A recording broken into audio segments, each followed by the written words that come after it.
Good evening from New York. I'm Chris Hayes. We have a president who is, of course, the oldest man ever to be sworn into office in this country's long history. And it's showing. Today, he went on a disgusting tirade about Somali immigrants, many of whom are Americans, that even by his own degraded standards was egregiously racist. Somalia is considered by many to be the worst country on earth. I don't know. I haven't been there. I won't be there anytime soon, I hope. But what Somalia, what the Somalian people have done to Minnesota is not even believable. It's not even believable. And a lot of it starts with the governor. A lot of it starts with Barack Hussein Obama, because that's when people started coming in. And you have to have people come in that are going to love our country, cherish our country. They want to kiss our country goodnight. There's a lot about that appearance that was both strange and things that we've come to sort of see as normal. You may have noticed Trump kept his hand under the table there. In fact, he appeared to be going out of his way to hide his right hand specifically. That's the same hand that just yesterday was covered with makeup and Band-Aids, the same hand that has had large bruises on it in the past. As for the substance of his remarks, Trump has always been a bigot, going back many decades. He's clearly having a harder time keeping rants like that inside. In fact, today's spectacle comes after a similar tirade yesterday. Also, he's repeating himself a lot. That one was during a cabinet meeting, mostly focused on Secretary of Defense Pete Hegseth and those pretty clearly unlawful boat strikes, although admittedly, Trump seemed to sleep through quite a bit of it. In fact, at one point, and I think this might be an indelible image of this entire presidency when all is said and done, at one point, Secretary of State Marco Rubio was heaping praise on the great man for his singular leadership, as the man next to him, the president, appeared to be nodding off. This war is going on, and the president is trying to end it, not because, listen, we got a million things to focus on in the world as a country, but he's the only leader in the world that can help end it. And that's why even as we speak to you now, Steve Witkoff is in Moscow trying to find a way to end this war, to save lives of 9,000 people, Mr. President, as you know, are dying every week. Have you ever seen a more awake man? A more virile man? A man of more implacable energy than this man here, Mr. President? I'm talking about you. The Washington Post counted a total of 6 minutes where Trump's eyes were closed or he otherwise struggled to stay awake. And so in response, the White House brought out its defenders to explain why everything is fine. I read this article, like President Trump is slowing down, President Trump's mental capacity. It is 100% fake. That, he only called me twice at 2 a.m. last week instead of 3 times. You may sleep less than the president, Brad, and that is a remarkable thing because I don't think he sleeps at all. Fox News even brought out their senior medical analyst to talk about how great naps are.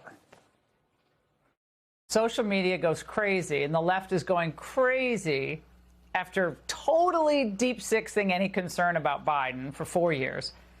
And they went crazy because at one point today, when Rubio was talking, President Trump had his eyes closed for, a few seconds. It seemed like a few seconds. But they went crazy. Like, he's sleeping during meetings. Like, your reaction tonight? I think he seems extremely sharp, and I think this whole thing is a bait and switch. This is a disgrace because we don't need to see President Trump passing cognitive tests. As you just said, he passes one every single day, every single moment, going in and out of press conferences. I've never seen anything like it, actually. Oh. Thomas Edison believed in the 10-minute nap, by the way. What would they say? We wouldn't have electricity, right? Now, I'll level with you here. I, too, am a great believer in naps. I do try to avoid them while I'm on air with you.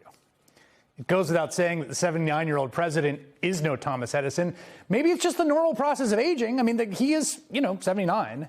Maybe it's something more. I don't know. We know the president had an MRI a few weeks ago, which he weirdly kind of tangentially introduced and mentioned. It was part of what the White House initially said was his annual physical. In fact, it was his second annual physical of the year. Usually the annual physical happens once a year, at least that we know about. Again, I'm not a doctor. I don't think an MRI is generally part of a normal checkup. And then when asked about it, Trump has been super dodgy. Did you get an MRI? Can you tell us what that was? I did. I got an MRI. It was perfect. Yeah. I mean, I gave you the full results. We had an MRI.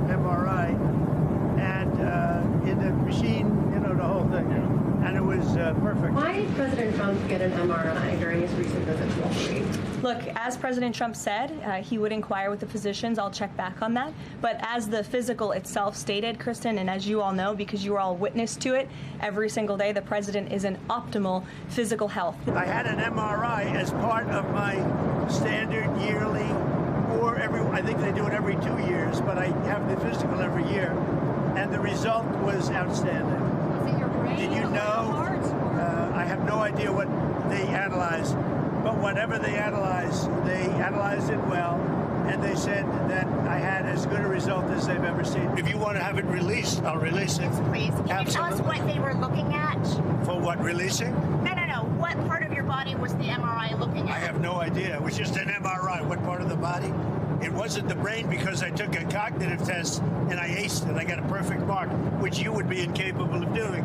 Goodbye, everybody. You too. This level of detailed assessment is standard for an executive physical at President Trump's age and confirms that he remains in excellent overall health. Now, his doctor eventually put out a vague statement saying he was looking at Trump's heart and he is in, quote, excellent health. Trump's doctors also say he's the same height and weight as NFL quarterback Patrick Mahomes, so you could make of that what you will.